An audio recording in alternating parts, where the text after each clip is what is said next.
Imagine turning 65, planning a peaceful retirement, and finding your neighbors blocking your own driveway. That's exactly what happened to George, a retired engineer who just wanted to enjoy his golden years, until his neighbors decided his driveway was their parking spot. But George wasn't going to let that slide. What he did next shocked the entire neighborhood. George had worked his whole life, 40 years of early mornings and late nights. When he finally retired, he bought a small countryside home with a long, quiet driveway. Every morning, he'd sip coffee on the porch and watch the sunrise, until one day, he noticed cars blocking his driveway. At first, he thought it was a mistake, but soon, the same neighbors started doing it every day. He politely asked them to stop, but they laughed, saying, "It's a public road, old man."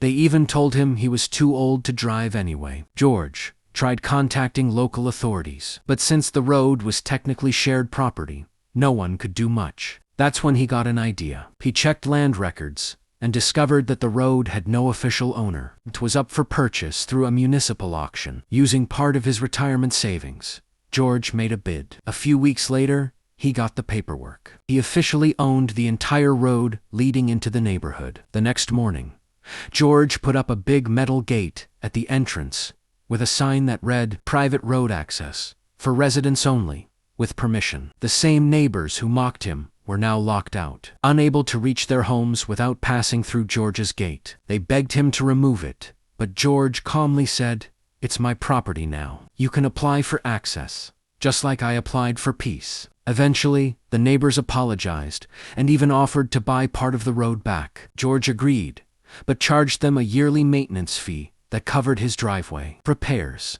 and his new fishing boat. Now, George enjoys his retirement better than ever.